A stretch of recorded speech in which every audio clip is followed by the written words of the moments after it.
Na última quarta-feira, mais de 1 milhão de estudantes, professores universitários, servidores administrativos das universidades brasileiras e trabalhadores em geral estiveram nas ruas, não só nas grandes capitais, mas nas cidades do interior do país, como aqui em Franca,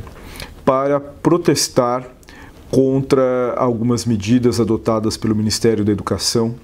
que atingem diretamente as universidades, a educação e a ciência no Brasil. Estou me referindo ao contingenciamento de recursos para o custeio e os investimentos das universidades federais, mas também as ameaças à liberdade de cátedra, à liberdade de pesquisa das universidades e, em particular,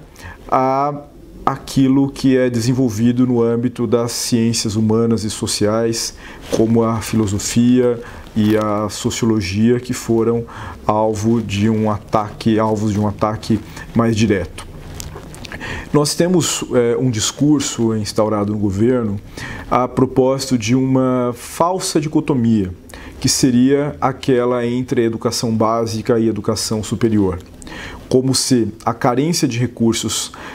de investimento na educação básica se devesse a um excesso de investimento nas universidades. Essa dicotomia não existe. Se falta recursos para a educação no Brasil, e certamente isso acontece, é porque nós temos priorizado no nosso orçamento outras questões. E, nesse sentido, é fundamental mencionar os gastos com o custeio da dívida pública, com a rolagem da dívida pública, e também com as políticas de juros altos e também as exonerações tributárias que foram empreendidas em governos passados, é preciso registrar também, que acabam tirando recursos que poderiam ser aplicados na educação e em outras áreas prioritárias, sem que os efeitos prometidos em termos de desenvolvimento econômico, de geração de empregos tenham acontecido. Então não é possível separar, fazer essa contraposição entre educação básica e educação superior, como se nós na universidade tivéssemos responsabilidade pela carência de recursos aplicados na educação básica. Além disso, uma questão importante para ser destacada é que são as universidades que formam os professores de educação básica, com os cursos de pedagogia e com as licenciaturas em geral, como o curso de História que temos aqui na Unesp em Franca. Um outro elemento importante para se destacar é a centralidade da ciência para o desenvolvimento do país. O Brasil não pode continuar sendo dependente na sua atividade econômica das exportações agrícolas e de minérios, né, as chamadas commodities. O Brasil tem que retomar o seu desenvolvimento industrial. E se não tivermos o adequado investimento em ciência e tecnologia, isso jamais acontecerá. E aqui é preciso registrar também um outro corte promovido pelo governo federal, que é aquele referente às bolsas da CAPES, que são destinadas aos estudantes de mestrado e doutorado, pois a pós-graduação é o local, é o âmbito de atividades em que a produção científica nacional acontece de maneira principal. Então, em função desse quadro todo, em função dessa postura demonstrando clara inépcia na gestão da educação pública, desses cortes, desses ataques, os brasileiros foram às ruas novamente. E é interessante notar que aqueles movimentos que tradicionalmente se opõem ao governo, os partidos mais do campo da esquerda, sindicatos, movimentos sociais, lá estavam, mas não apenas estes, né? Então, tivemos ocupando as ruas do Brasil todo pessoas com as mais diferentes perspectivas políticas, ideológicas, mas que partilham desse sentimento de que a condução da política educacional do Brasil vai mal. E o que se nota é que a reação a este movimento praticada pelo governo foi no mínimo desrespeitosa, né? Chamar os manifestantes, né, de imbecis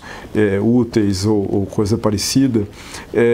denota um grande desrespeito àqueles que estavam exercendo um direito democrático em defesa do seu direito e também do próprio interesse nacional, né? As manifestações, inclusive, vários veículos já noticiaram com os primeiros levantamentos estatísticos sobre os números de manifestantes, as características dos manifestantes, a dispersão geográfica disso, superaram em muito as expectativas daqueles que puxaram o ato, né, demonstrando a força do movimento estudantil, a força dos profissionais que atuam no âmbito da educação, né, e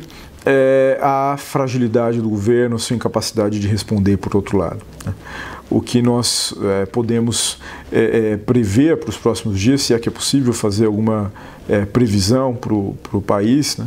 é que essas ações tendem a continuar, né? Existem outros atos já previstos para o mês de junho, os debates nas redes sociais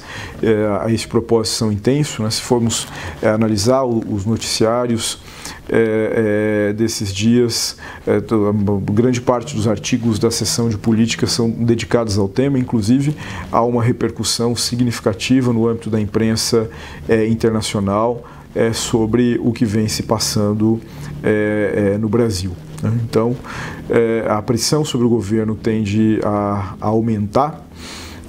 Não é possível dizer se o governo vai ceder ou não a esta pressão, mas o certo é que, se não houver uma revisão da postura